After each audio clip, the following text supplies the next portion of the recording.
Hi, my name is Frankie Oberto. Let me ask how many of you own a gun or perhaps has a relative that owns a gun?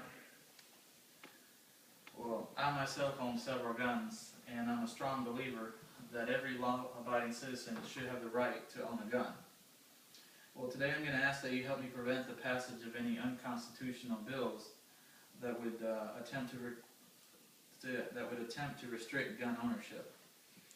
According to the Constitution of the United States Second Amendment, we United States citizens have the right to bear arms. Anyone who tries to restrict or take away our guns is infringing upon that right.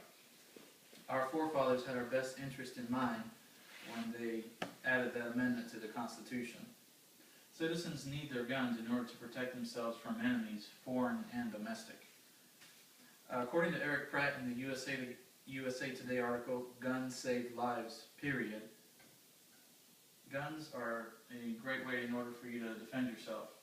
Take, for example, Amanda Collins. She was a student at the University of Nevada who had a concealed carry permit, but she was unarmed when she was violently raped one evening while on campus. She later stated that she didn't carry her gun on campus because she was afraid that if she was caught, she might be expelled or have other repercussions. She believes, however, that had she had her gun on her person, she would have been able to prevent that violent act. Gun control activists will also state that allowing more persons to carry guns will increase random shootings, but that's simply not the case. In 2010, El Paso, Texas was ranked the safest city in America by the Spch Press. Texas is a very pro-gun state, and many of its residents have concealed carry permits. Compare that statistic to Ciudad Juarez in Mexico, which is just across the border from that city. They have one of the highest murder rates in the entire world, but at the same time they have one of the strictest gun control laws. So don't believe anyone that says gun control will save lives. As I just pointed out, it only makes matters worse. Disarming law-abiding citizens will only cause crime rates to go up, and criminals have no regard to the law, and they will still carry guns whether or not it's illegal for them to do so. And let me give you another example of a gun control law not working. According to Just Facts gun control article, in 1976, Washington, D.C. passed a law banning handguns for you to have a handgun on your person. And if you were to own one in your home, for example, it had to be unloaded at all times and also have a trigger lock.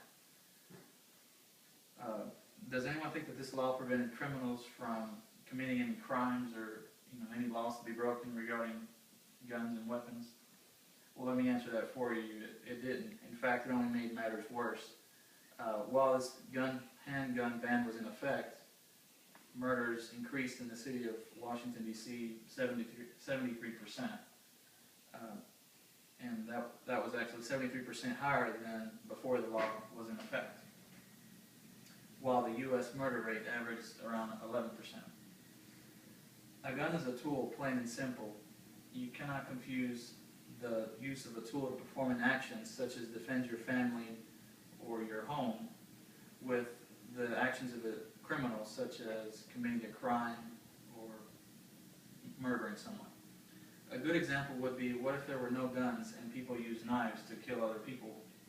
Do we then ban all knives? Perhaps we should ban the stones that people use to sharpen their knives. No matter how far you take this example, the fact remains that the problem is not the tool, but rather the deviant actions of the criminal. According to the Congressional Digest article, Gun Control Overview, there were over 1,500 juvenile deaths related to firearms in 2007. By empowering and educating young people the proper use of a weapon, we can prevent such tragic deaths, not by passing unnecessary gun control laws.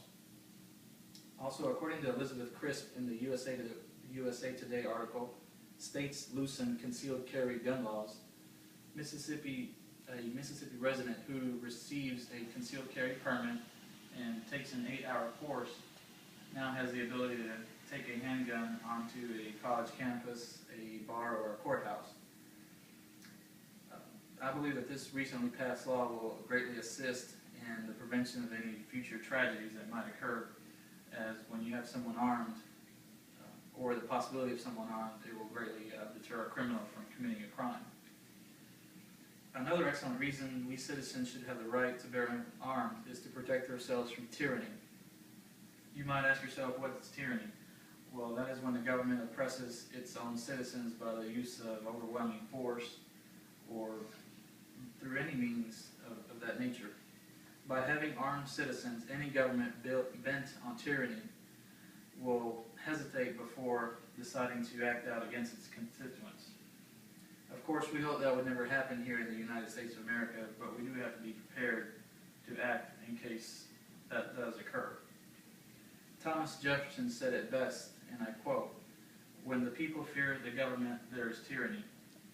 When the government fears the people, there is liberty." I've gone over the many advantages to having the right to bear arms, such as it being guaranteed right as stated by our Constitution. Also, it helps prevent criminals from breaking the law, and it gives citizens the ability to defend themselves against tyranny. As you can see from the many points that I've discussed today, gun ownership is crucial, and I ask each and every one of you to contact your congressmen and congresswomen to help prevent the passing of any future gun control laws. Thank you for your time.